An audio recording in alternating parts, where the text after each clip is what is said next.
Hindi, yung luckily, yung naagaw mo na papel, nakapunta sila sa barangay, kaya na-erase nila yung kanilang signature. Actually, ma'am, sirs, ang barangay ko kasi isa yan sa mga gusto ng mga politiko, no? Kaya after hearing that I heard na mayroong mga pinaiikot that solicits a signature campaign, more or less half a day of the rooming signature campaign, ay inalam ko kung sino talaga ang involved, no? And part of my barangay personnel and staffs is involved to that signature campaign. That's why I called their attention na pinatawag ko sila sa office ko. And these bundles of the recovered this committee, pina-embargo ko to dahil nakita ko na wala talaga. Barangay has been the venue of all caucus, meetings, public forums, public hearings. That's why, sabi ko, bakit nagkaganito? Pabigla-bigla ang mga papel na to. Kaya nga, kinonfiscate ko dahil hindi talaga ito nagadaan sa insaktong proseso. At saka, sa amin kasi dyan sa barangay, kahit na problema ng mga padyak or tricycad man, sinasabi namin dyan, kung may problema dyan, gina-public hearing namin yan sa barangay. Pero ito wala, no? Biktima man lang din yung mga trabahante ko sa barangay, ma'am. But this 30 triplicate copy of this PIRMA forms, ma'am, is compensated with, sa mga nagtatakbo nito, compensated with 4,000 pesos. Yun nga lang, siguro hindi nila nakuha yung 4,000 na yun just because makuha ko to. More than a half day lang ang takbo dito sa barangay ko. Kaya nga, ito lang yung nakuha. Pero right now, wala nang mga papel na nag-iikot sa barangay ko. Kaprene, sa affidavit mo, may pinanggit kang Benzar Yap na namigay ng 4,000 pesos to each of the employees when they got the forms. Tama ba yun? Sino siya? Yes, that is true, Honorable Chairperson Senator Aimee. This Mr. Benzar Yap is one of the trusted first and second district political coordinator of PBA. I knew him personally just because kasama-kasama kami niyan dyan sa barangay. No? He is a usual visitors of my barangay. Kasi we have an infra projects. What is PBA? Yung isa sa mga party list natin na PBA party list. party list po. Who is the PBA party list representative? It is the Honorable Mix Nograles. Migs Nograles. So she's from Davao, right? He is based on Davao. Thank you, thank you. Please continue. Last January 10, that was the time na kinuha ko talaga ito dahil sa tingin ko, hindi talaga ito nagadaan dinaan sa insaktong proseso. No? And in fact, sa kadami-dami ng mga papel na nakuha ko, yung iba hindi hindi man niyo napirmahan. Ito lang, this is more or less 30 triplicated copies. More or less, this is 200 persons who has been signing in this PI's form. So, sa akin po, sa tingin ko, parang may bayad na din. Dahil sa tingin ko, yung 4,000 na yun, hindi nga lang yung nakuha. Pero yung 4,000 na yun sa mga nagpatakbo nito, yun naman lang din ang gusto nila na mapaikot nila sa barangay dahil may 4,000 pesos daw. So, Kap, meron kang kasama dito na opera ni Benzar Yap ng 4,000? I have here Sino dyan? this member of my barangay staff na sila talaga ang nagpatakbo sa firma. Andyan, sino? Okay, tanungin ka namin mamaya. Balik lang ako kay Kapitan. Sabi mo, maraming mga taga-barangay mo na gustong i-withdraw yung kanilang signature after kabulabugan. Am I correct? Yes, Mr. Chair. Actually, I have this video na after I confiscated or it was turned over to me, these bundles of PI sheets. So for what reason? Bakit nila gusto nagpunta gawin? Anong rason? Bakit Sabi gusto? nila, just because I was videoed with my one of my councilman. He's on live covering during my confiscation of these documents. Nag-react agad sila, no? Nagpunta sila sa barangay, and then they have erased their signatures. And in fact, dala-dala ko ngayon itong mga dokumentong ito. So Takot in-erase nila dyan sa papel na hawak mo? Yes. Takot sila, nagpunta sila sa barangay dahil yung word na nakita nila doon na petition, dahil hindi napaintindi sa kanila. So meaning, the reason bakit gusto lang i-withdraw yung signature nila, dahil hindi nila alam na ang pinirmahan pala nila ay People's Initiative na. Yun ang rason. Iyan nga po, yan nga po. Yes, Senator Pato, Kapitan Estorpe, Rene actually showed us some forms where so many names and signatures were actually crossed out or erased. So these people clearly withdrew their signatures kasi diskuryado nga sila, hindi naman nila alam pinag-fill nila ng tama ba yun? Particularly, Your Honor, yan po. Yan po talaga ang mga rason. And also, we are in possession of the affidavits of 3 persons, yung mga trabahador mo, who actually told us the same thing. Julieta Agan, nandito kayo. Mary Joy Pisayno, ayan, nandito sila. Eri Montemoso, they're all here, right? At ang sabi nga nila, Mr. Ben Saryam ay ang nagtutod itong mga form at binibigay on behalf of the PTA. Pero gusto namin sana pag-usapan to at ma-meet itong si Mr. Ben Saryam. Sinundo sila Miss Monteposo nag-park para makipag-usap about the signature campaign at ang going rate 4,000 pesos kada 250 signatures. Basta makaproduce ka mo ng 250 signatures. Tama ba? Yes, Madam Chair.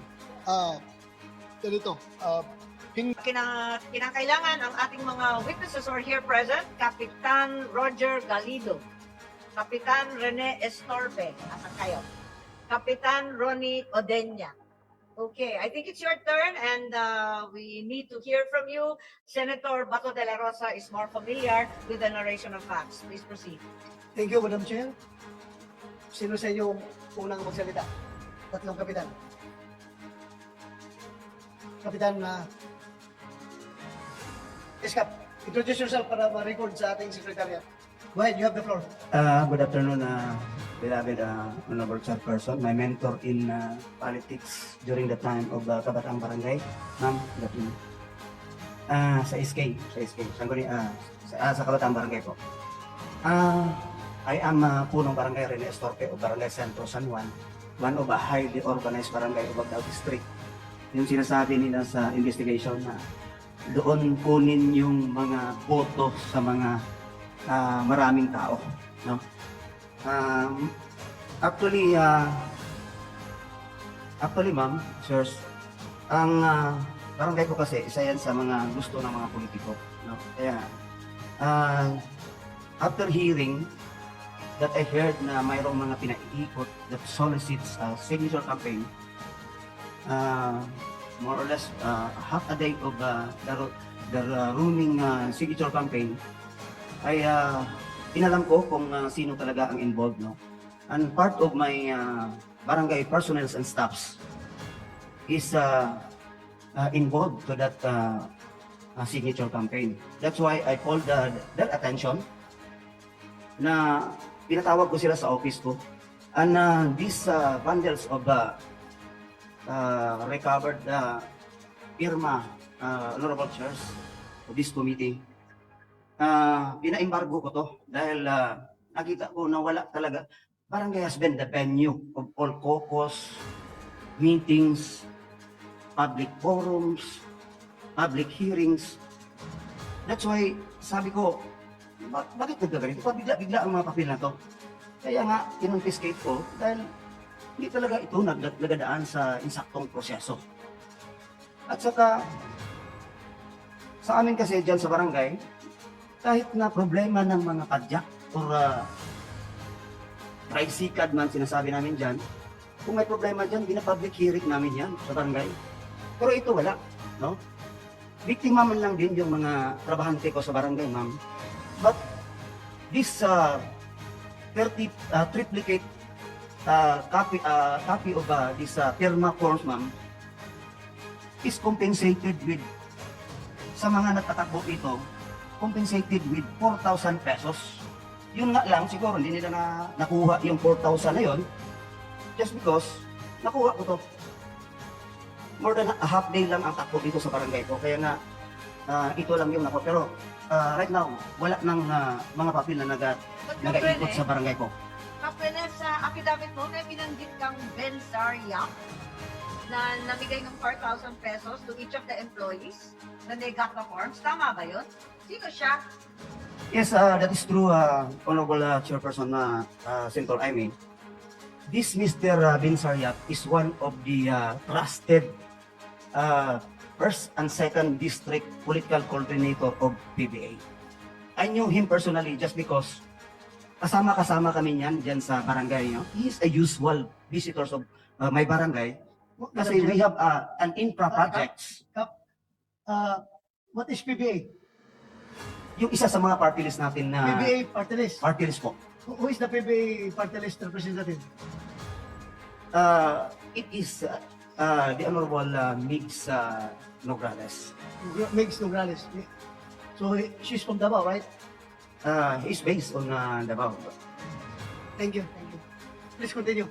Last January 10, that was the time na kinuha ko talaga ito dahil sa tingin ko, hindi talaga ito dinaan sa insaktong proseso. No? And in fact, sa kadami-dami ng mga papel na nakuha ko, yung iba hindi hindi man nila napirmahan. Ito lang, this is more or less 30 triplicated copies. More or less, this is 200 persons who has been signing in this PI's form. So, sa akin po, sa tingin ko, parang may bayad na din. Dahil sa tingin ko, yung 4,000 na yun, hindi ka na yung nakuha. Pero yung 4,000 na yun sa mga nagpatakbo nito, yun naman lang din ang gusto nila na mapaikot nila sa barangay dahil may 4,000 pesos daw. So, Kap, meron kang kasama dito na opera ni Bin Saryat ng 4,000? I have here Sino dyan? this member of my barangay staff na sila talaga ang nagpatakbo sa firma. Andyan, sino? Okay, tanungin ka namin mamaya. Balik lang ako kay Kapitan. Sabi mo, maraming mga taga-barangay mo na gustong i-withdraw yung kanilang signature after kabulabugan. Am I correct? Yes, Mr. Chair. Actually, I have this video na after I confiscated or it was turned over to me, these bundles of PI sheets. So for what reason? Bakit nila gusto bawin? Anong rason? Bakit Sabi gusto? nila, just because I was videoed with my one of my councilman, he's on live covering during my confiscation of these documents. Nag-react agad sila, no? Nagpunta sila sa barangay, and then they have erased their signatures. And in fact, dala-dala ko ngayon itong mga dokumentong ito. So in-erase nila dyan sa papel na hawak mo. Yes. Takot sila, nagpunta sila sa barangay dahil yung word na nakita nila doon na petition, dahil hindi napaintindi sa kanila.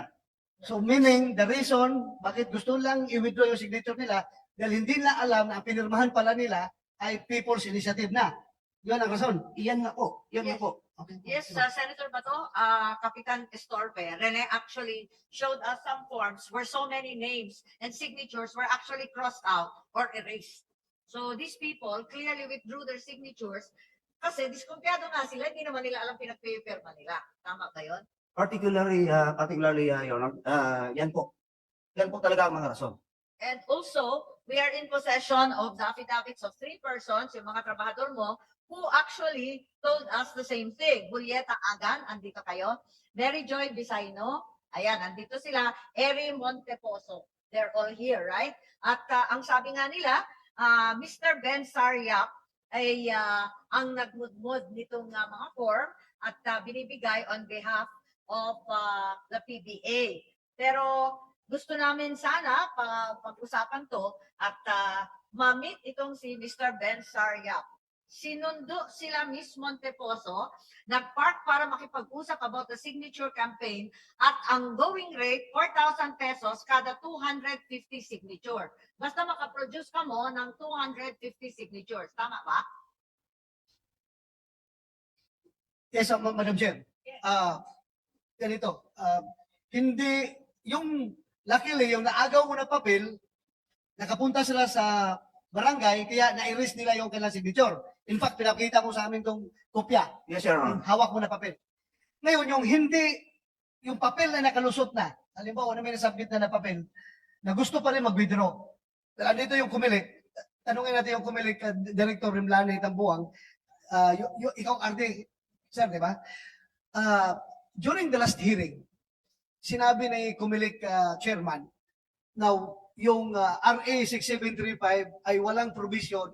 Yung kanilang, yung inyong Kumilik resolution, walang provision doon for the recall of the signature kung mayroong gusto mag bawi na signature. So tanungin ko kayo,